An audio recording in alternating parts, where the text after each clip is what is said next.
Mga idol at kabayan, breaking news! Barko ng China at 8 Chinese nahuli sa akto na sinisira nila ang underwater communication cable. Agad na dinetain ng mga otoridad ang barko at mga crew nito. Ito na kaya ang simula ng tinatawag nilang Great Incursion ng China laban sa Taiwan. Chinese Navy takot din pala, biglang bumait dahil kasama ng Pilipinas ang iba't ibang bansa at malalakas na barko nito sa West Philippine Sea. Bistado na ng Philippine Navy ang China muling pinanawagan sa Pilipinas na alisin ang Typhoon missile system. Pero para kay Department of National Defense Secretary Gibo Teodoro Jr., ito ay para sa proteksyon ng bansa laban sa mga banta ng Chinese Communist Party. Karapatan ng Pilipinas bilang isang demokratikong bansa na magkaroon din ng malakas na armed forces. Tinawag pa na paranoid ni Secretary Gibo Teodoro Jr. ang China than a closed, paranoid, and repressive China. Philippine Army magsasagawa ng tinatawag nilang large-scale operation upang sanayin ang mga sundalo ng bansa na maging handa sa anumang posibleng digmaan. Argentina, ipinakita kung paano nila binibigyan ng babala ang napakaraming illegal na mga Chinese fishing vessel na lumalapit sa kanilang exclusive economic zone. Ipinakita din ng Argentina ang pinakabago nitong F-16 na nabili sa Denmark sa tulong ng Amerika. Isang barko na responsable sa pagputol sa mga cable sa ilalim ng karagatan dinitay ng otoridad ng Taiwan. Inreklamo ng isang communication company sa Taiwan sa kanilang Coast Guard na nagkaroon ng problema ang kanilang isang undersea cable. Ang barkong may pangalang Hongtai 168 ay naaktuhan ng Taiwan Coast Guard na sinisira nito ang mga undersea cable. Sakay ng nasabing barko ang 8 Chinese national. Ito ay posibleng kabilang sa tinatawag nilang Gray Zone Incursion ng China laban sa Taiwan. Kahit nasira ng nasabing cable, meron pa rin komunikasyon sa Penghu Islands dahil inactivate ng nasabing kumpanya ang kanilang backup cable. Nasa kustodiya na ngayon ng Taiwan ang barkong Hongtai 168 at ang 8 Chinese national habang patuloy pa ang kanilang investigasyon.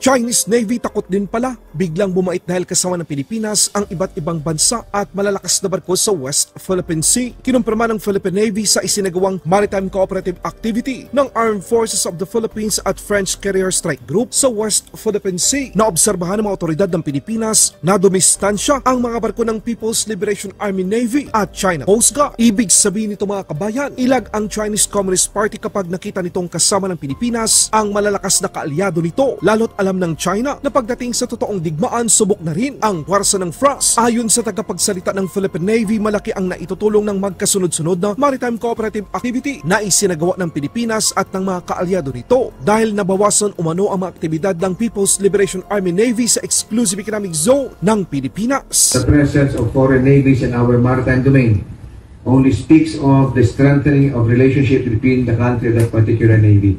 In this case with the French Navy and the French government. Actions of the government to bring in other nations to observe and protect the rules-based international order are very much welcome, and we have noted a marked decrease in the illegal and coercive actions of the PLA Navy each time there is a multilateral or bilateral maritime cooperative activity.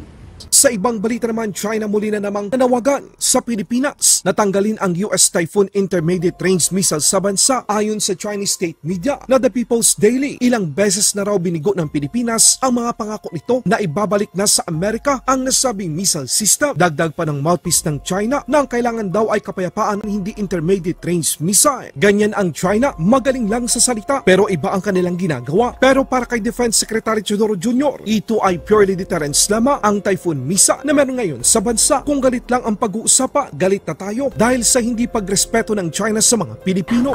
What is the importance of training our troops and our plans to purchase this missile system in regards to our defense strategy? And what would be the implications of the Philippines having its own missile system like that for regional security?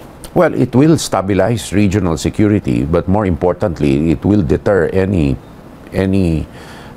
malign entity like the Chinese Communist Party from threatening our territorial integrity and sovereignty. We have more right as a democratic country, open and transparent, of course, with operational security, to manage greater military capabilities than a closed, paranoid, and repressive China. In the same way that this is an internal matter for the Philippines, our internal resilience.